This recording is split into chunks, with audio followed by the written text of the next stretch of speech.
નમસ્કાર મિત્રો, હું રાજેશ ભાસ્કર આપ સૌનું યુટ્યુબમાં આપણી આ ચેનલ પર સ્વાગત કરું છું. મિત્રો, આજે આપણે તારીખ 11મી જાન્યુઆરી 2026ના કેટલાક મોસ્ટ ઇમ્પોર્ટન્ટ કરંટ અફેર અને અગાઉની પરીક્ષામાં પૂછાયેલા કેટલાક ઇમ્પોર્ટન્ટ પ્રશ્નો વિશે ડિટેલમાં ચર્ચા કરીશું, જે આપને આવનારી પરીક્ષા માટે ખૂબ જ ઉપયોગી સાબિત થશે. તો મિત્રો, આપ આ ચર્ચા સાથે જોડાઈ રહેજો અને વિડીયોને પહેલેથી લઈને છેલ્લે સુધી પૂરેપૂરો જોવાનો આગ્રહ રાખજો. તો ચલો મિત્રો, શરૂ કરીએ. શરૂઆત કરતા પહેલા જણાવી દઉં કે જો તમારે આપણી આ યુટ્યુબ ચેનલને સબસ્ક્રાઇબ કરવાનું બાકી હોય તો ચેનલને સબસ્ક્રાઇબ કરજો, નોટિફિકેશન બેલ આઇકોનને પ્રેસ કરીને, અને જો તમને વિડીયો પસંદ આવે તો વિડીયોને લાઈક કરજો, પરંતુ વિડીયોને શેર કરવાનું ના ભૂલતા. તમારા જેટલા પણ મિત્રો જેઓ કોમ્પિટિટિવ એક્ઝામની તૈયારી કરી રહ્યા છે એ બધા મિત્રો જોડે આ વિડીયોની લિંકને અત્યારે જ શેર કરી દો, તમે જે તે સોશિયલ મીડિયા એપ્લિકેશન વાપરતા હો એમાં. ચલો તો શરૂઆત કરીએ. સૌપ્રથમ જોઈશું અગાઉની પરીક્ષામાં પૂછાયેલા ભારતની ભૂગોળના પ્રશ્નો, જેના જવાબો તમારે મને કમેન્ટ બોક્સમાં લખીને જણાવવાના છે. વિડીયોના લાસ્ટમાં જ્યારે હું તમને આ દરેક પ્રશ્નનો જવાબ જણાવું ત્યારે તમારે ચેક કરવાનું છે કે તમે આપેલા પ્રશ્નો જવાબમાંથી કેટલા પ્રશ્નો જવાબ સાચા છે, અને જેટલા પણ પ્રશ્નો જવાબ સાચા હોય એનો આંકડો તમારે કમેન્ટમાં લખવાનો કે 10માંથી આટલા સાચા. ડેઇલી જીકે ટેસ્ટમાં આપણે રોજ 10 પ્રશ્નો પૂછીએ છીએ, એમાંથી 5 પ્રશ્નો ભારતની ભૂગોળના છે, બાકીના જે 5 પ્રશ્નો છે એ ગુજરાતના ઇતિહાસના છે. તો તમે તમારા આન્સર આપો નીચે કમેન્ટ બોક્સમાં, અને હું આજના કરંટ અફેરનો પ્રથમ પ્રશ્ન છે એની શરૂઆત કરું છું. પ્રથમ પ્રશ્ન છે, ભારતની પ્રથમ સંપૂર્ણપણે પેપરલેસ ડિસ્ટ્રિક્ટ કોર્ટ ક્યાં સ્થિત છે? તો જવાબ આવશે કલ્પેટ્ટા, વાયનાડ જિલ્લો, કેરળમાં. તો ભારતના જે મુખ્ય ન્યાયાધીશ છે એટલે કે chief justice of India justice Suryakant, જેઓ 53મા નંબરના છે, જેમણે 6 જાન્યુઆરીના રોજ કેરળના વાયનાડ જિલ્લાની અંદર કલ્પેટ્ટા છે ત્યાં દેશની પ્રથમ સંપૂર્ણ પેપરલેસ ડિસ્ટ્રિક્ટ કોર્ટ છે એનું ઉદ્ઘાટન કર્યું. અને આની સાથે જ કલ્પેટ્ટા છે એ ભારતનો પ્રથમ એવો ન્યાયિક જિલ્લો બની ગયો છે જ્યાં તમામ અદાલતો ડિજિટલ મોડમાં કાર્યરત છે. બરાબર છે, કલ્પેટ્ટા યાદ રાખજો, વાયનાડ જિલ્લાનું કલ્પેટ્ટા. તકનીકી વિશેષતાની વાત કરીએ તો આ સિસ્ટમ કેરળ હાઈકોર્ટની આઈટી ટીમ દ્વારા તૈયાર કરવામાં આવી છે, જેમાં એઆઈ એટલે કે આર્ટિફિશિયલ ઇન્ટેલિજન્સના સાધનોનો ઉપયોગ કરીને કેસની વિગતો આપમેળે તૈયાર કરવામાં આવશે. સાક્ષીઓની જુબાની છે એના માટે વોઇસ ટુ ટેક્સ આ ટેકનોલોજી અને સુરક્ષિત ડિજિટલ સિગ્નેચરનો ઉપયોગ કરવામાં આવ્યો છે. મહત્વ, સીજીઆઈ છે એણે આ પહેલને ગ્રીન જ્યુરિસ્પ્રુડન્સ એટલે કે પર્યાવરણલક્ષી ન્યાયશાસ્ત્ર ગણાવી છે, કારણ કે તેનાથી કાગળનો વપરાશ બંધ થશે અને પર્યાવરણનું જતન થશે. આનાથી ન્યાયિક પ્રક્રિયામાં પારદર્શિકતા આવશે અને ખર્ચ ઘટશે અને પક્ષકારોને ઝડપથી ન્યાય મળી શકશે.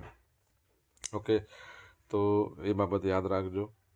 તમને ખ્યાલ હશે આપણે ભૂતકાળમાં ભણ્યા હતા કે ભારતની પ્રથમ પેપરલેસ હાઈકોર્ટ બની હતી કેરળની કોચી. અને બીજો એક પ્રશ્ન, ભારતની પ્રથમ ડિજિટલ કોર્ટ કઈ બની છે? જો તમને જવાબ આવડતો હોય તો કમેન્ટ બોક્સમાં લખીને જણાવજો. ત્યારબાદનો પ્રશ્ન, દર વર્ષે રાષ્ટ્રીય માનવ તસ્કરી જાગૃતિ દિવસ ક્યારે મનાવવામાં આવે છે? તો રાષ્ટ્રીય માનવ તસ્કરી જાગૃતિ દિવસ છે દર વર્ષે 11મી જાન્યુઆરીના રોજ મનાવવામાં આવે છે. જોઈ લઈએ આપણે.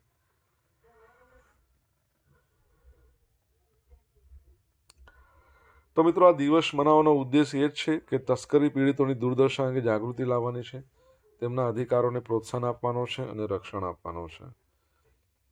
સમગ્ર જાન્યુઆરી મહિનાને પહેલેથી જ રાષ્ટ્રીય ગુલામી અને માનવ તસ્કરી નિવારણ મહિના તરીકે માન્યતા આપવામાં આવી છે, અને 2007માં યુનાઇટેડ સ્ટેટ્સ છે એની જે સેનેટ છે એણે 11મી જાન્યુઆરીને રાષ્ટ્રીય માનવ તસ્કરી જાગૃતિ દિવસ તરીકે સ્થાપિત કરવાના ઠરાવને બહાલી આપી હતી. 2010માં અમેરિકાના પ્રેસિડન્ટ જે હતા બરાક ઓબામા, એમણે જાન્યુઆરીનો આખો મહિનો માનવ તસ્કરી જાગૃતિ અને નિવારણ માટે સમર્પિત કર્યો હતો. બરાબર છે. તમને ખ્યાલ હોય તો રેલવે પ્રોટેક્શન ફોર્સ છે એના દ્વારા એક ઓપરેશન ચલાવવામાં આવ્યું હતું. આપણે ભૂતકાળમાં ઘણીવાર એની ચર્ચા કરી હતી. માણસોની તસ્કરી રોકવા માટે, બરાબર છે, કોઈને ખ્યાલ હોય તો જણાવી શકો છો. બાળકોની અને મહિલાઓની તસ્કરી રોકવા માટેનું હતું અભિયાન.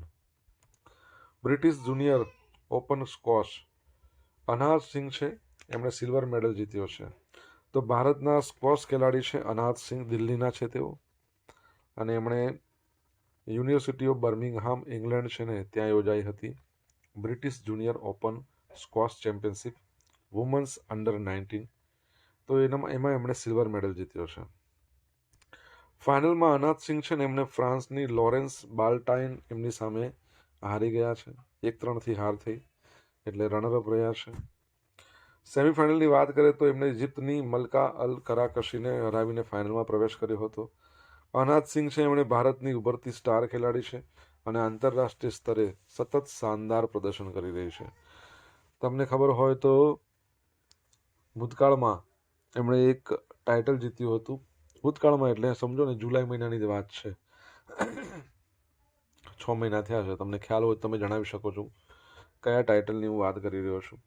આઈડિયા હોય, તમને ખ્યાલ હોય તો તમે કમેન્ટ બોક્સમાં લખીને જણાવી શકો છો. સ્કોશની રમતમાં એનો બોલ હોય ને સૌથી નાનો હોય, યાદ રાખજો. મિત્રો, વિડીયો પસંદ આવ્યો હોય, ભણવાની મજા આવી હોય તો વિડીયોને લાઇક કરો, તમારા મિત્રો જોડે વિડીયોની લિંકને શેર કરો. આપણી બંને યુટ્યુબ ચેનલ રાજેશ ભાસ્કર 2 જો સબસ્ક્રાઇબ ના કરી હોય તો સબસ્ક્રાઇબ કરજો, નોટિફિકેશન બેલ આઇકોનને પ્રેસ કરીને. જો તમારે ડેલી કરંટ અફેરની પીડીએફ જોઈતી હોય તો આપણી ટેલિગ્રામ ચેનલને જોઈન કરો. ડેલી કરંટ અફેરની પીડીએફ તમને મળશે, સાથે તમને પોલ્સ પણ રમવા મળશે.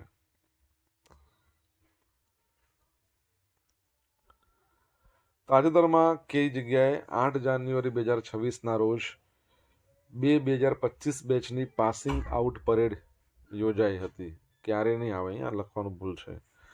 તો કઈ જગ્યાએ યોજાઈ? INS ચિલ્કા છે ને ત્યાં યોજાઈ હતી. તો 8 જાન્યુઆરીના રોજ ઓડિશામાં આવેલું છે ભારતીય નૌસેનાનું તાલીમ કેન્દ્ર INS ચિલ્કા. તો ત્યાં 2x25 બેચની પાસિંગ આઉટ પરેડ યોજાઈ ગઈ.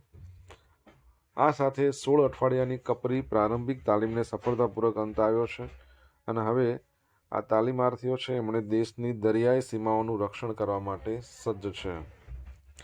ટોટલ તાલીમાર્થીઓ કેટલા હતા? 2172 જવાનો, જેમાં 2103 અગ્નિવીરો હતા અને 295 કેવા હતા? કોસ્ટગાર્ડ નાવિકો હતા. મહિલા શક્તિ 113 મહિલા અગ્નિવીરોને સફળતાપૂર્વક પાસ આઉટ થયા છે. મુખ્ય અતિથિ તો vice admiral Sameer Saxena, southern naval command FOC એ મુખ્ય અતિથિ હતા. ટોચના વિજેતા જોઈ લઈએ તો શ્રેષ્ઠ અગ્નિવીર કોણ રહ્યું? તો શશી બી કેંચવગોલ. શ્રેષ્ઠ મહિલા અગ્નિવીરમાં અનિતા યાદવ અને ચેમ્પિયન ડિવિઝનમાં ખારવેલ ડિવિઝન રહ્યું હતું.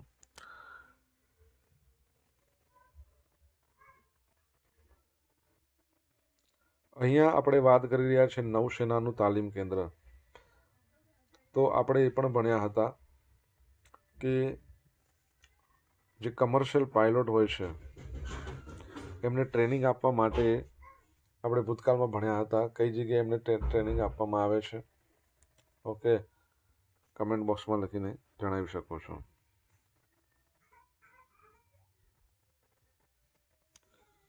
દીપ્તિ શર્માએ મહિલા T20માં કુલ કેટલી વિકેટો લઈને વર્લ્ડ રેકોર્ડ બનાવ્યો છે? તો 152 વિકેટો લીધી છે. કેટલી? 152.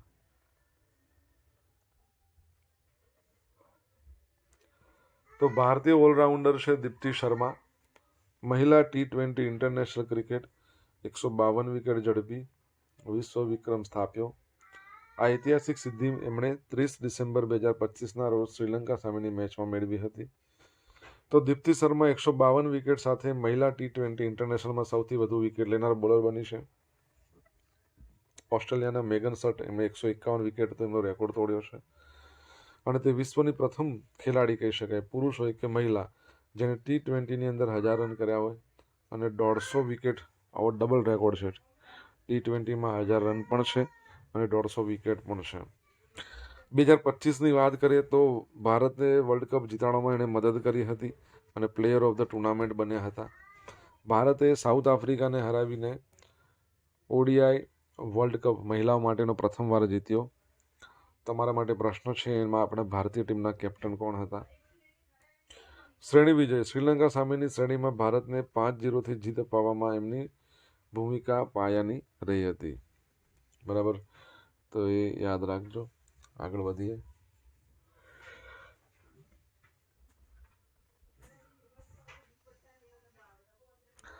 સોમનાથ સ્વાભિમાન પર્વ 2026. તો સોમનાથ ખાતે 8થી 11 જાન્યુઆરી દરમિયાન સોમનાથ સ્વાભિમાન પર્વની ઉજવણી થઈ રહી છે. આજે છેલ્લો દિવસ છે. આ પર્વ મોહમ્મદ ગઝની એના આક્રમણના 1000 વર્ષ અને મંદિર છે એનું પુનર્નિર્માણ જે કરવામાં આવ્યું છે એના 75 વર્ષ નિમિત્તે યોજાયો છે. હવે આમાં મુખ્ય આકર્ષણો શું છે? તો 72 કલાક અખંડ જાપ, સતત ઓમકારનો નાદનો જાપ. અને જો ખોટો ના હોય તો આપણા વડાપ્રધાન પણ લગભગ એની મુલાકાતે આજે જવાના છે કે ગઈકાલે ગયા હતા, એવું કંઈક મેં ન્યૂઝમાં જોયું હતું, ક્યાંક લગભગ આજે હશે. સૂર્યયાત્રા 11 જાન્યુઆરી, યસ, જો છે ને પીએમ મોદીના નેતૃત્વમાં ભવ્ય પરેડ, એટલે આજે જ, ગઈકાલે મેં વાંચ્યું હતું, આજે એમણે મતલબ ત્યાં જશે. ડ્રોન શો, આકાશમાં સોમનાથના ઇતિહાસનું પ્રદર્શન અને મહિલા સશક્તિકરણ. મહિલા મંદિરની અંદર છે ને 363 જેટલી મહિલાઓ છે, એમને રોજગાર મળે છે. વાર્ષિક 9 કરોડ રૂપિયાની આવક તેઓ મેળવે છે. બરાબર છે. સોમનાથ મંદિરની વાત આવી, તમને ખબર હોય તો તમારા માટે એક પ્રશ્ન છે. સોમનાથ મંદિર ટ્રસ્ટ છે ને, એ ટ્રસ્ટના ચેરમેન કોણ છે હાલમાં? ખબર હોય તો કમેન્ટ બોક્સમાં લખીને જણાવો.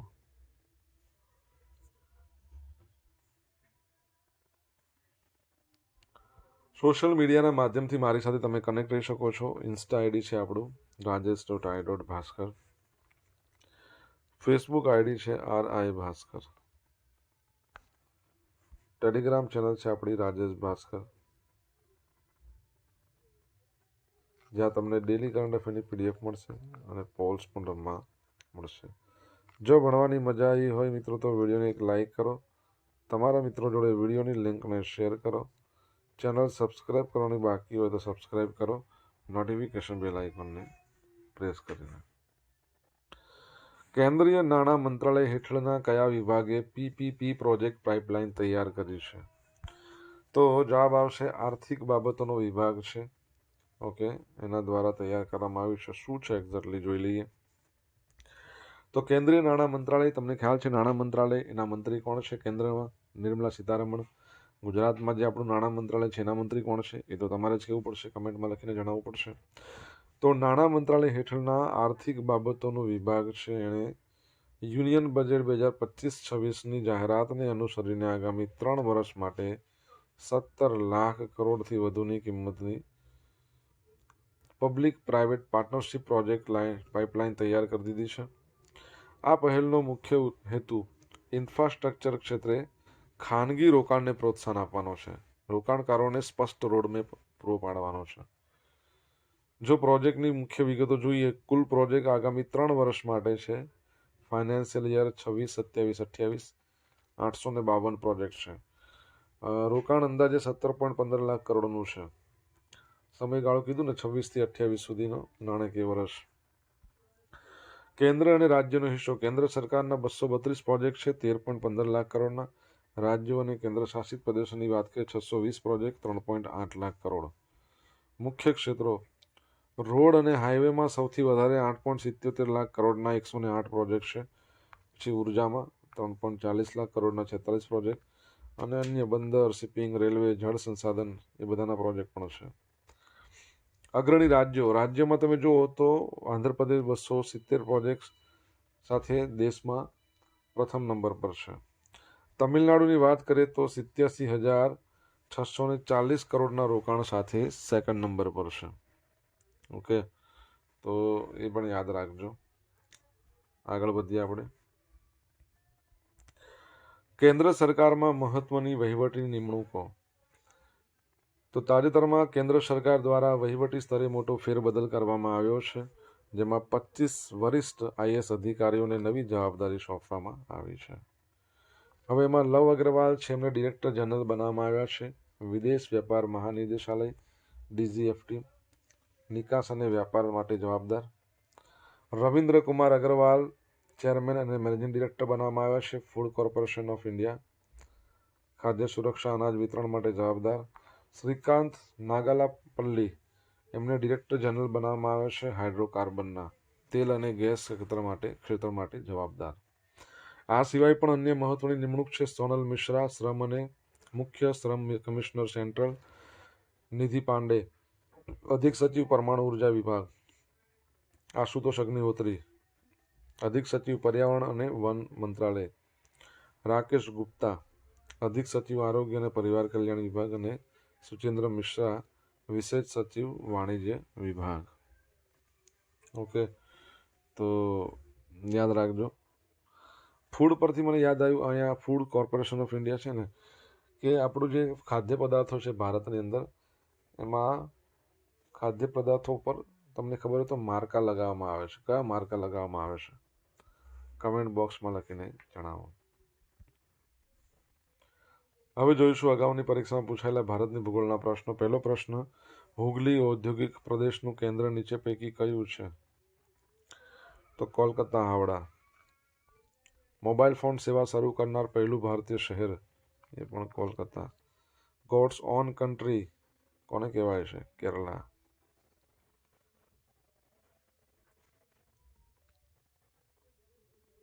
વર્ષ 2011ની વસ્તી ગણતરી અનુસાર નીચેના રાજ્યો પૈકી કયા રાજ્યોમાં ખ્રિસ્તી ધર્મ પાળનારાની સંખ્યા સૌથી વધારે છે? કેરળની અંદર.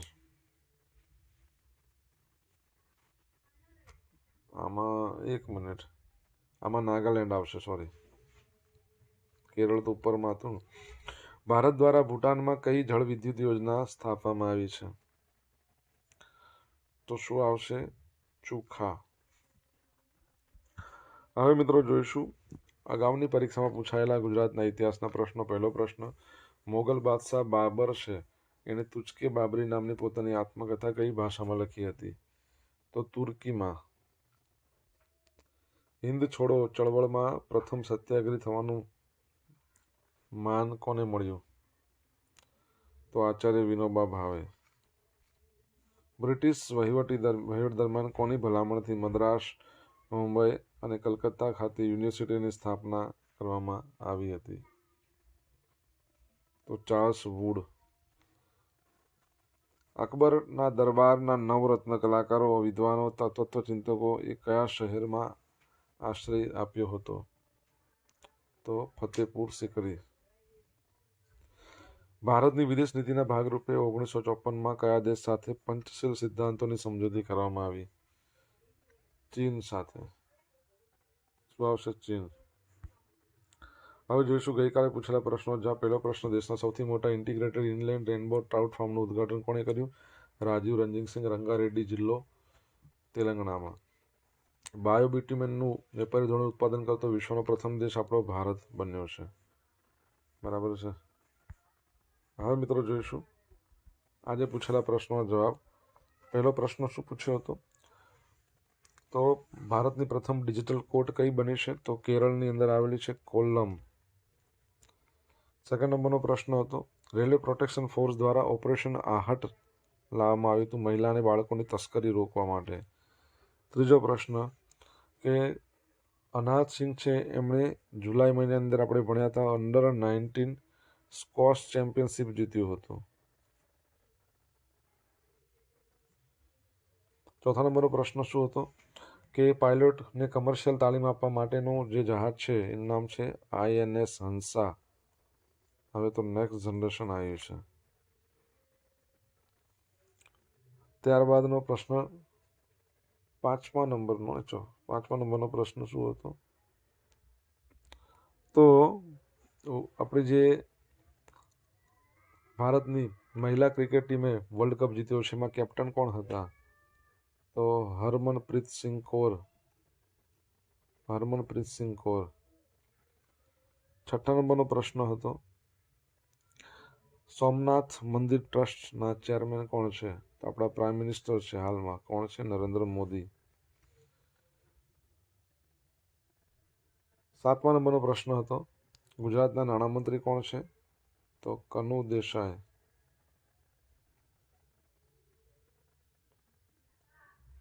અને 8મા નંબરનો પ્રશ્ન, ફૂડના જે પણ વસ્તુઓ હોય એમાં ભારતની અંદર એગમાર્કનો માર્કો હોય અને food safety standard authority of India FSSAI આ બંને માર્કા જોવા મળતા હોય છે. હવે મિત્રો જોઈશું ગઈકાલના કરંટ અફેરમાંથી પૂછેલા કેટલાક ઇમ્પોર્ટન્ટ પ્રશ્નો જેના જવાબો તમારે કમેન્ટમાં લખવાના. પહેલો પ્રશ્ન, સંયુક્ત રાષ્ટ્રે વર્ષ 2026ને કયા આંતરરાષ્ટ્રીય વર્ષ તરીકે જાહેર કર્યું? સેકન્ડ પ્રશ્ન, અમેરિકાએ કુલ કેટલી આંતરરાષ્ટ્રીય સંસ્થામાંથી બહાર નીકળવાનો નિર્ણય કર્યો છે? જવાબ આવડે તો કમેન્ટમાં લખીને જણાવજો. તો મિત્રો આ હતા આજના દિવસના કેટલાક મોસ્ટ ઇમ્પોર્ટન્ટ કરંટ અફેર સાથે આપણે જોયું અગાઉની પરીક્ષામાં પૂછેલા કેટલાક ઇમ્પોર્ટન્ટ પ્રશ્નો એના જવાબોની સાથે. આશા રાખું બધાને ભણવાની મજા આવી હશે. મજા આવી વિડીયોને લાઈક કરો, તમારા મિત્રો જોડે વિડીયો લિંકને શેર કરો. આપણી બંને યુટ્યુબ ચેનલ રાજેશ ભાસ્કર ને સબસ્ક્રાઇબ કરો, નોટિફિકેશન બેલ આઇકોનને પ્રેસ કરીને. તો મિત્રો thank you so much for watching this video. Have a nice day. જય હિન્દ, જય ભારત, જય જય ગરવી ગુજરાત.